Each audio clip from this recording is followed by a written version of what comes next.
c'est parti pour la première table ronde sur la prévention partagée et la démocratie en santé. Et je vous propose de faire un tour de table très très rapide pour vous présenter et puis pour dire un lien que vous avez avec le sujet. Vraiment en 30 secondes chrono. Françoise, tu veux ouvrir le bal ? Merci Éléonore. Alors, je suis Françoise Fassi, vice-présidente de l'UNPS, ancienne épidémiologiste à l'INSERM.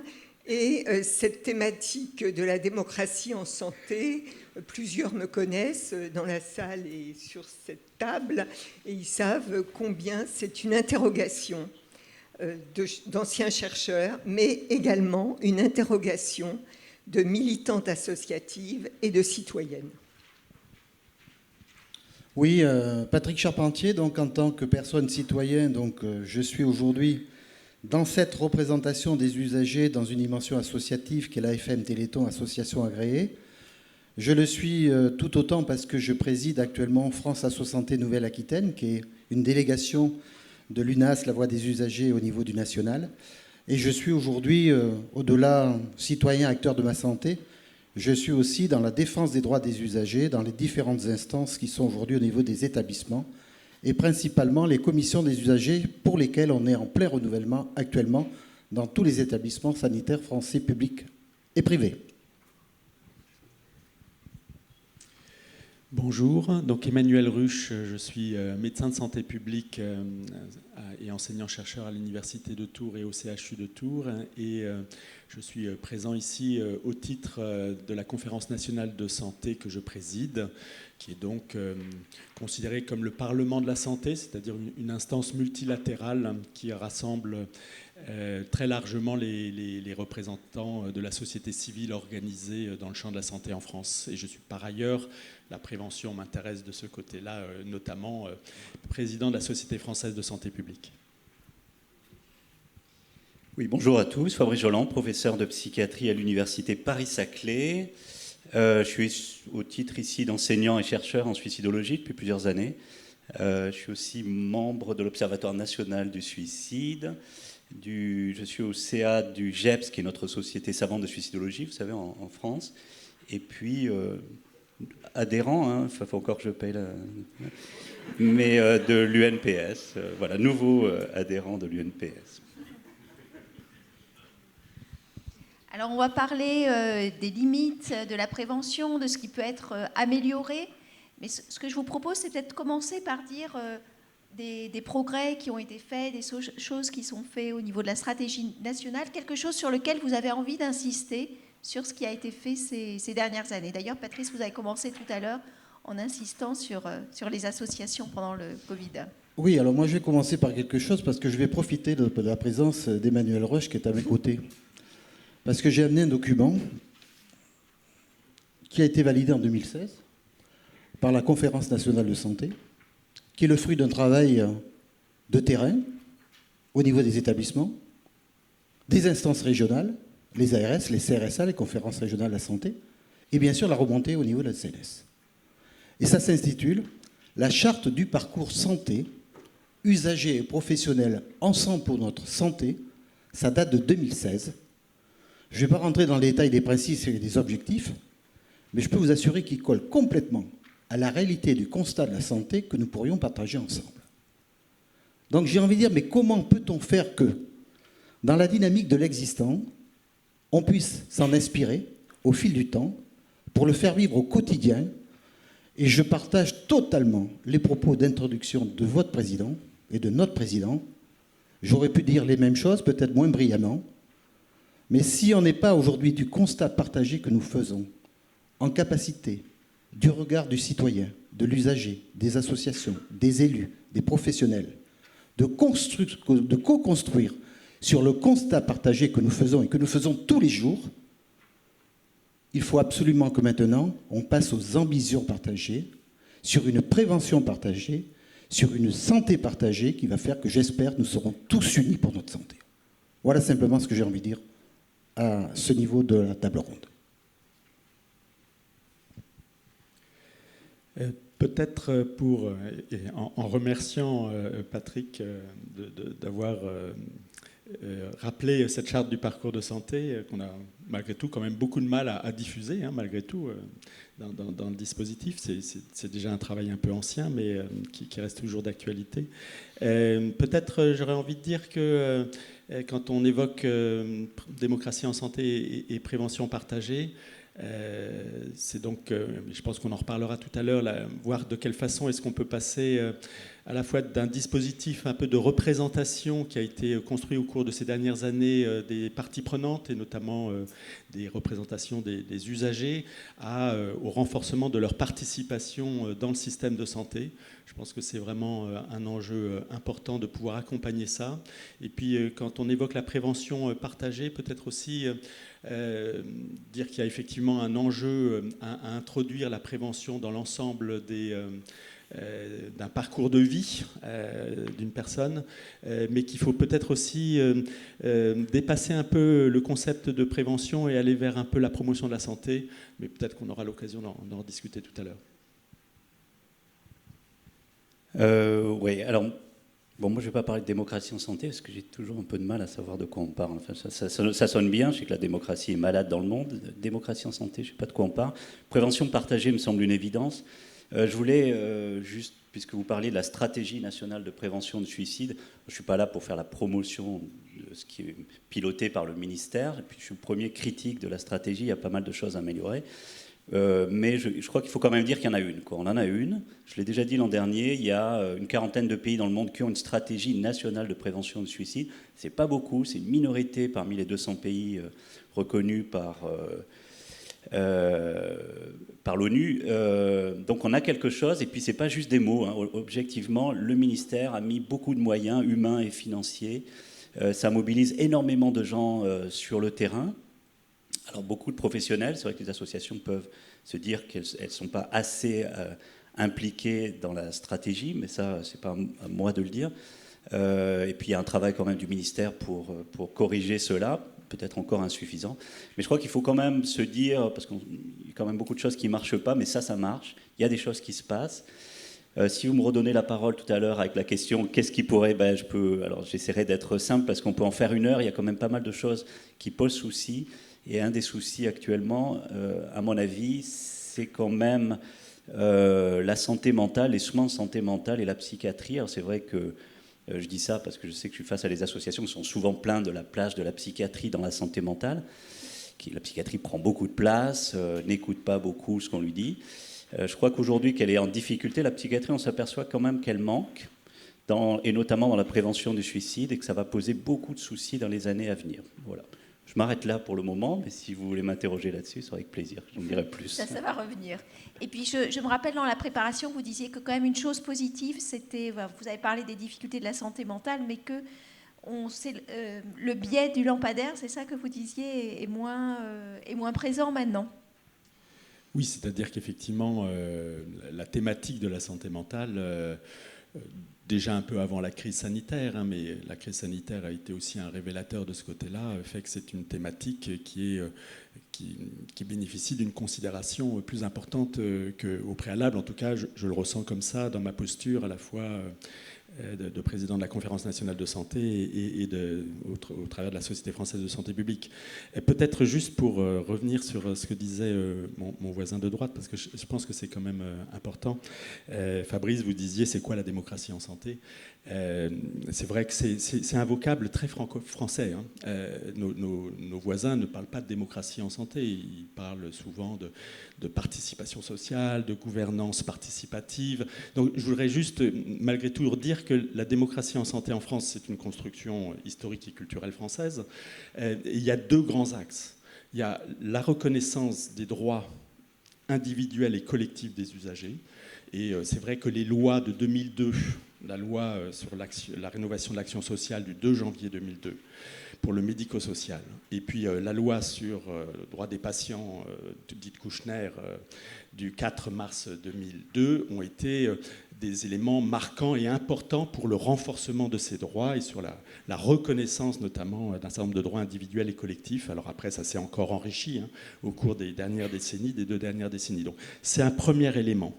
Le deuxième élément, c'est la participation des citoyens et des usagers dans la co-construction et peut-être la codécision, mais ça c'est un autre sujet, mais la co-construction des politiques de santé que vous évoquiez à l'instant, sur lequel effectivement on a la chance d'avoir des plans et des stratégies dans ce domaine-là. Il faut simplement que la participation soit encouragée et valorisée, parce que c'est un gage d'efficacité, d'efficience et d'éthique dans nos politiques en fait. Alors peut-être, en vous donnant une référence, Paul Ricoeur, il appelle ça le parcours de la reconnaissance. Patient, soignant, usager, professionnel. Moi, je pense que ce qui a changé, c'est que, je m'excuse, si je reviens dans ma dimension familiale, de mes arrière-grands-parents, de mes grands-parents, moins de mes parents, beaucoup moins de moi, encore moins de mes enfants, mes petits-enfants, l'expérience patient, la compétence de la personne malade fait partie aujourd'hui du parcours de soins, du parcours santé. Je m'excuse. Ça se traduit simplement dans une relation très singulière entre un patient et un soignant. C'est l'éthique de la relation, et je pense ça important. C'est l'expérience patient, et je m'excuse, là aussi, c'est une évolution qui va dans le bon sens. L'éducation thérapeutique, l'alliance thérapeutique dans la dimension santé mentale, la pérédance sont aujourd'hui dans des programmes au niveau des structures privées et publiques qui prennent place sur cette complémentarité de compétences. C'est dans les représentations la défense des droits des usagers. Je m'excuse, mais bon, le droit à l'information, le droit à la communication, le droit au libre choix, simplement dans ce triptyque-là, comment on le garantit au niveau de tout un chacun. Et c'est quand même, malgré tout, le fait que, moi je m'excuse, mais je ne vais en tant que représentant des usagers, là où la loi m'y autorise. Alors moi j'invite aussi les ministères à considérer que dès demain, toute organisation partenariale puisse permettre dans un décret que nous puissions y prendre place. On s'est battu sur les dispositifs d'appui à la coordination, les DAC-PTA qu'il y a dans tous les départements de France. Au départ, nous n'y étions pas. Les cas complexes sont aujourd'hui avec une capacité qu'une association, dans cette relation simplement humaine, prenne place, si la personne le veut, dans une situation complexe. Les contrats locaux de santé, c'est les opérateurs de demain. Les communautés professionnelles territoriales de santé, de projets médicaux partagés, sont en place dans tous les départements de France et de Navarre. Nous n'y avons pas la légitimité d'y être dès l'opérationnel, tant au niveau citoyen que de la représentante d'usagers. Donc après, c'est le bon vouloir de ceux qui vont animer toutes ces organisations qui sont en place au niveau de nos organisations de santé. Ça me semble intéressant de le préciser. Et je crois qu'à partir du moment où on aura cette culture du partenariat, qui évitera la dimension de pouvoir aussi avoir des pouvoirs acquis pour certains et pas pour d'autres, parce que c'est en ces termes quand même qu'on le vit aujourd'hui, même dans l'interhospitalier à certains moments, on aura peut-être plus de chances de dégager cette dimension de co-construction. Je crois que moi, c'est un thème qui tient beaucoup à cœur à Françoise, la démocratie en santé. Voilà. Moi, je voudrais revenir à ces termes que vous utilisez de façon, à mon avis, diversifiée, pour qu'on puisse encore plus éclairer c'est quoi la place du citoyen, c'est quoi la place de l'usager du système de soins et de prévention, c'est quoi la place du patient. Il me semble que Fabrice a posé la question, essayons de rendre un petit peu plus lisible toutes nos instances où la place de ces différentes personnes, citoyens, usagers, patients, n'est peut-être pas la même, mais est attendue, et comment, pourquoi faire. Et il me semble qu'Emmanuel a déjà esquissé, il me semble, que le citoyen, ça serait beaucoup plus pour la promotion de la santé, alors que l'usager, ça serait beaucoup plus, que Patrick vient d'évoquer, c'est-à-dire dans la co-construction des réponses sanitaires et sociales à l'égard d'un certain nombre de personnes souffrant ou représentant des malades. Oui, mais moi j'ai envie de dire, on est je ne sais pas combien dans la salle, dans cette dimension très citoyenne, sur l'offre de santé d'aujourd'hui. On pourrait faire éventuellement demander, mais quels sont les gens aujourd'hui qui n'ont plus de médecin traitant? Bon. Ça on le sait, enfin on le sait, on donne un chiffre, mais en fait dans la réalité du concret, du vécu, et à partir du moment où on le sait, qu'est-ce qu'on fait? Est-ce qu'on considère qu'aujourd'hui, avec une dimension, certes des médecins présents existants, des organisations existantes, voire éventuellement du numérique, de la téléconsultation, est-ce qu'on peut imaginer que dans notre pays, pour les gens qui le veulent, on ne pourrait pas avoir une consultation, d'ailleurs M. Braun le présente dans ses vœux, au moins pour les ALD, que d'ici juin, toutes les personnes en ALD puissent avoir éventuellement une consultation présentielle ou distancielle. Attendons juin dans le verdict. C'est ça la place au départ. Maintenant, moi je m'excuse, mais ce n'est pas que les personnes en ALD si on veut parler de prévention. Parce que si la prévention de primaire n'est pas prise en compte, elle va devenir automatiquement clinique et peut-être en ALD, quand on prend aujourd'hui notamment sur les préventions de diagnostic de cancer, les attentes, les délais et les conséquences. Donc ça, c'est le premier point. C'est cette dimension très relationnelle. La conférence nationale de la refondation qui a été mise en place par M. Macron, je peux vous dire qu'en Nouvelle-Aquitaine, il y a eu 44 réunions départementales sur les 12 départements avec une synthèse portée par l'ARS dans laquelle France Associateur a participé. Et j'ai les documents, ils sont remontés au ministère. Certes, c'est vrai que je considère et je consulte et je vois aujourd'hui que cette mobilisation citoyenne, elle n'est pas très investie. Mais si je prends la présidence des Petits Frères des Pauvres en Nouvelle-Aquitaine, il me dit « Patrick, mais moi je m'excuse aujourd'hui. Le pouvoir d'agir pour aller vers ces personnes-là, il n'est pas utilisé à bon escient. On n'est pas suffisamment à leur écoute. » Donc ça me semble important.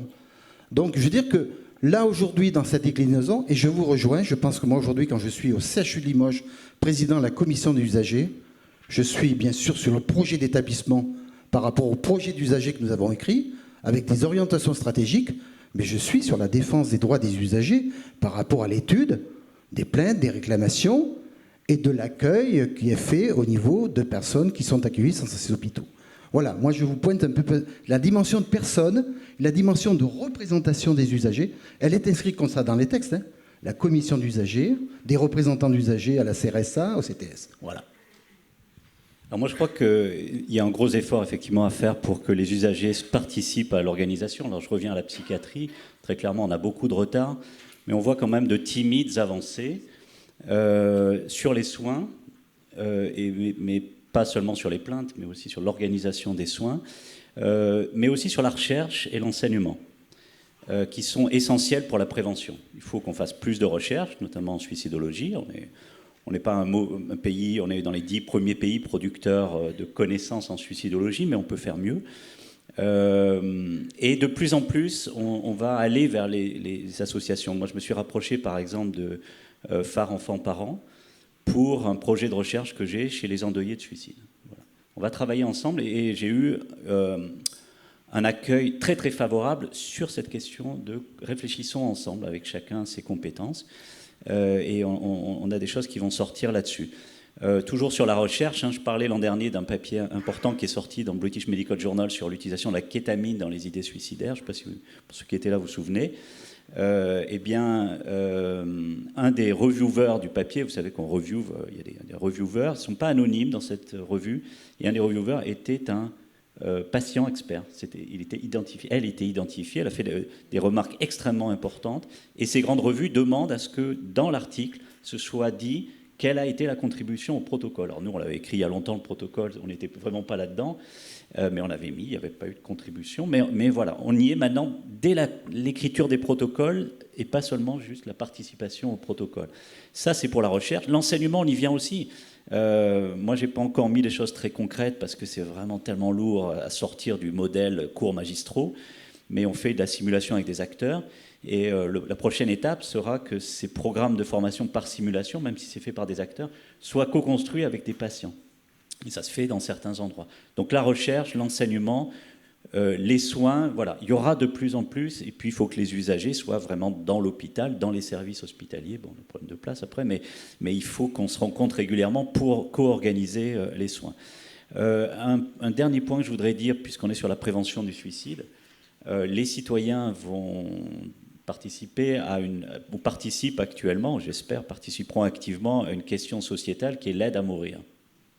Là aussi, une question qui a été posée l'an dernier, et on en avait déjà parlé, mais là on est vraiment là-dedans. C'est-à-dire, il y a cette question de l'aide à mourir qui est importante, qui concerne plein de pays autour de nous, mais aussi le nôtre, va se heurter à la question de la prévention du suicide. Quand je dis se heurter, c'est pas forcément s'opposer, ça ne doit pas forcément être négatif, mais en tout cas ça mérite qu'on y réfléchisse. Le GEPS est en train de réfléchir pour être présent dans cette discussion en tant que société savante. Et je crois que tous, en tant que citoyens, on va devoir se poser la question, qu'est-ce qu'on veut pour notre société en termes d'aide à mourir, mais aussi qu'est-ce qu'on fait en termes de prévention du suicide, parce que voilà, comment ça va s'organiser, notamment l'aide à mourir des personnes souffrant de pathologies mentales sévères, incurables, douloureuses, etc. Bon, ça nous mènerait très très loin, mais là on a encore un endroit où il va falloir que tous, on donne notre point de vue et qu'on prenne une décision. C'était pour réagir sur les propos de mes voisins. Dans ce qui a été évoqué à plusieurs reprises, en fait, ce qu'on appelle de nos voeux, c'est la reconnaissance des savoirs expérientiels. Hein, si je fais un peu académique, hein, je vous prie de m'en excuser, mais le savoir expérientiel, c'est parce qu'on a tous on a des savoirs académiques qu'on a acquis dans le cadre de diplômes ou de parcours de formation, mais on a aussi le savoir expérientiel qu'on a parce qu'on vit tous les jours des situations et qu'on a une expérience du recours au système de santé, qu'on a une expérience du mal-être ou du bien-être dans lequel on se situe. Et c'est vrai pour les usagers et les citoyens, mais c'est aussi vrai pour les professionnels de santé. Quand on évoquait la charte de 2016 sur les usagers et les professionnels ensemble, c'est parce qu'il y a besoin aussi de reconnaître le savoir expérientiel des usagers, mais aussi ceux des professionnels. Parce que les professionnels, ils ont leur savoir académique, mais ils l'exercent et ils en tirent un savoir expérientiel. Et la reconnaissance du savoir expérientiel, c'est aussi tout simplement la reconnaissance de la dignité de l'autre. C'est-à-dire que si on ne reconnaît pas le savoir expérientiel de l'autre, quelque part, on le place dans une situation de pouvoir inégalitaire. Hein. Et je pense que, de ce fait, sur un plan éthique, la reconnaissance des savoirs expérientiels, c'est déjà la reconnaissance de la participation de l'autre, que ce soit dans la relation soignant-soigné, ou que ce soit plus largement, collectivement, dans le cadre des politiques. Ça, c'est le premier point, et je pense que dans la santé mentale, mais je ne suis pas un spécialiste de la santé mentale, donc il me semble que dans la santé mentale, comme dans les autres domaines de santé, c'est la même chose. Le deuxième point sur lequel je voulais peut-être réagir, Patrick a évoqué le Conseil national de refondation en santé et qui a été déployé à partir du mois d'octobre, qui va d'ailleurs, on nous l'a annoncé lors des vœux du ministre, être pérennisé en 2023. Ce qui me semble une opportunité pour faire participer. Il me semble quand même qu'il y a un sujet dans notre système de santé qui est celui de sa complexité. Nous avons en France déjà des instances de démocratie en santé qui rassemblent les différents acteurs du système de santé. J'ai évoqué la Conférence nationale de santé que je préside, mais nous avons la même chose au niveau régional avec la conférence régionale de santé et de l'autonomie, et nous avons la même chose au niveau départemental le plus souvent avec les conseils territoriaux de santé qui sont aussi des mini-parlements qui peuvent s'améliorer certainement sur leur représentation, hein, tout peut s'améliorer, mais nous avons déjà construit ce dispositif-là de parlements locaux, régionaux, nationaux sur la santé.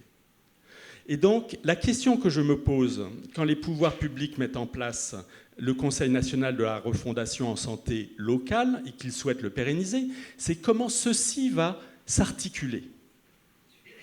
Parce que toutes les initiatives sont bonnes, mais il y a un moment où il ne faudrait pas qu'il y ait trop de redondance, parce qu'on perd en légitimité à tous les étages. Et peut-être que si je fais un parallèle peut-être un peu osé, et je vous prie de m'en excuser, mais quand je vois, on a des évolutions dans le champ de la santé mentale, moi je suis en région Centre Val-de-Loire, hein, que je trouve vraiment très intéressantes avec les conseils locaux de santé mentale, avec les projets territoriaux de santé mentale, où je trouve que ces dispositifs, en tout cas qui nous interpellent, voilà, où on se dit il y a vraiment des enjeux, des dynamiques qui se créent là, qui nous semblent intéressantes. Je suppose que les dynamiques ne sont pas les mêmes sur tous les territoires, hein, mais il y a un levier là. Et en même temps, je me dis, mais il y a un conseil de santé, un conseil local de santé mentale, mais il y a un contrat local de santé. Comment ça s'articule ? Comment est-ce qu'on met de la cohérence dans tous nos dispositifs ? Et je pense qu'il y a quand même une réflexion, à un moment donné, à avoir sur ce millefeuille impressionnant qui fait que plus personne ne comprend où se font les décisions, où se font les avis et recommandations, et où se font les mises en dynamique très importantes. Et notamment, pour revenir puisqu'on parle de la prévention, je pense qu'il y a besoin de renforcer la première ligne de la prévention en santé mentale, de la consolider, ça passe par des questions de ressources, hein, à l'évidence, sur la pérennisation de ces ressources dans la temporalité, ce que je vois sur le milieu associatif, notamment des turnovers très importants. On voit quand même le mal-être du système psychiatrique, hein, très, très, très important dans notre pays. Vous nous avez dit, commençons par dire du positif. Je suis d'accord, je suis un optimiste. Mais je ne peux que m'interroger sur comment ai-je fait, moi, pour contribuer à la situation dans laquelle nous sommes depuis aujourd'hui. Qu'est-ce que j'ai fait depuis 20 ou 30 ans pour... Parce que je m'interroge sur ma responsabilité, bien sûr, même si je n'étais pas, il y a 20 ou 30 ans, président de la Conférence nationale de santé, qui, de toute façon, ne donne que des avis. Hein, mais quand même, je m'interroge sur comment j'ai été capable de participer à la situation où nous sommes aujourd'hui.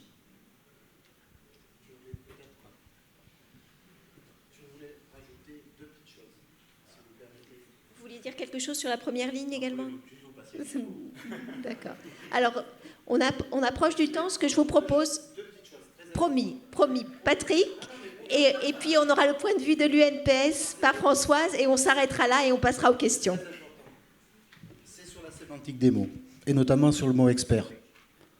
Je peux vous assurer que dès qu'on a parlé de patients experts, on a été très en difficulté par rapport à l'expertise médicale, paramédicale, et on le respecte, parce que quand on revient vers les associations, les gens qui veulent rentrer sur l'expérience patient, ils sont à dire « je ne peux parler que l'expérience du patient que je suis ».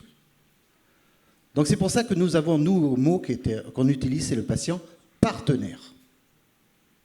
Et je peux vous assurer qu'actuellement, en Nouvelle-Aquitaine, sur le patient partenaire en cancérologie, il y a une expérimentation avec bien sûr l'université Paris, je ne sais plus combien, sur des patients concernés par un cancer, qui sont aujourd'hui dans un projet médical partagé, sur une équipe partagée sur 7 établissements, sur une expérience de 3 ans, et qui sont simplement dans le partenariat à apporter le vécu par rapport à leur cancer au niveau d'une personne qui va consulter et qui malheureusement a le même diagnostic.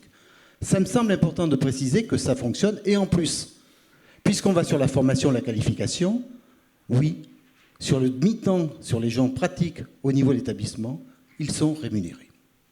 Et sur le rapprochement des instances, alors là, totalement d'accord. Nouvelle-Aquitaine, 12 départements. Ben oui, aujourd'hui, on a fait que les CRSA et les CTS, sur un modèle associatif, cohabitent dans la même commission permanente. Mais Emmanuel, on pourrait avoir la même démarche sur le CTS et le CDC, un Conseil départemental de citoyenneté et autonomie. Je rappelle que la santé mentale est présente aujourd'hui dans tous les CTS de France, avec une commission santé mentale qui vous représente. Les PRS qu'on est en train de réviser actuellement, il y a également la dimension de la santé mentale au niveau du PRS. Les GHT portent une position santé mentale, et je pense qu'il faut absolument que l'ensemble des associations agréées, associées, parce qu'on voit bien que l'agrément aujourd'hui met un clivage à certains moments dans la représentation, soient présentes sur ces instances-là. Merci en tous les cas, déjà, à tous les trois, d'avoir croisé et les constats, et surtout déjà vous avez dégagé des pistes. Et je pense que pour l'UNPS c'est extrêmement important. Alors, une toute première remarque, on aura vraiment besoin de faire un glossaire, parce que les uns et les autres, qu'est-ce que vous venez d'utiliser comme sigle? Donc, on a...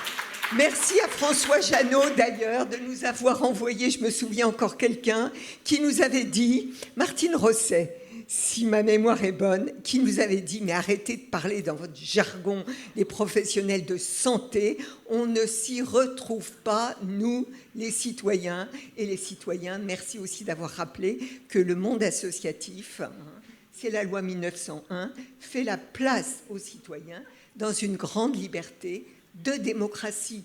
Et au jour d'aujourd'hui, je pense qu'on peut signaler la situation française par rapport à d'autres pays qui offrent cette loi avec la liberté du citoyen. Mais j'aurais encore envie de vous interroger, mais je ne manquerai pas, hein, rassurez-vous, entre cette liberté du citoyen et ce droit des usagers. Je trouve que plusieurs fois, et notamment mon voisin de droite, a bien utilisé le droit des usagers.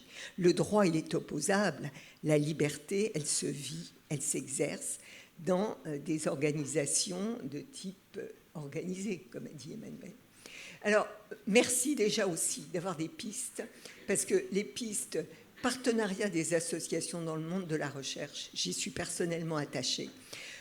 Inciter nos associations et nos adhérents citoyens à relire les travaux de l'ONS, à relire un certain nombre de revues. Je suis encore relecteur de la revue Prescrire, la seule revue médicale, si ma mémoire est bonne, qui n'a pas d'intérêt avec les labos pharmaceutiques. Donc, à nous d'exercer, je dirais, cette fonction. Et puis, je crois que... Paul Ricoeur dit qu'il faut relire ce qui nous relie. Mais on y reviendra parce qu'il y a la deuxième question. Je crois que vous avez largement répondu, en fait, je ne vous ai pas interrompu, mais vous y avez répondu à la question qu'est-ce qu'on pourra faire pour améliorer, pour progresser, pour le faire de façon plus participative. Moi, je vous remercie beaucoup pour tous ces points de vue complémentaires et pour l'énergie et la passion que vous mettez dans le débat.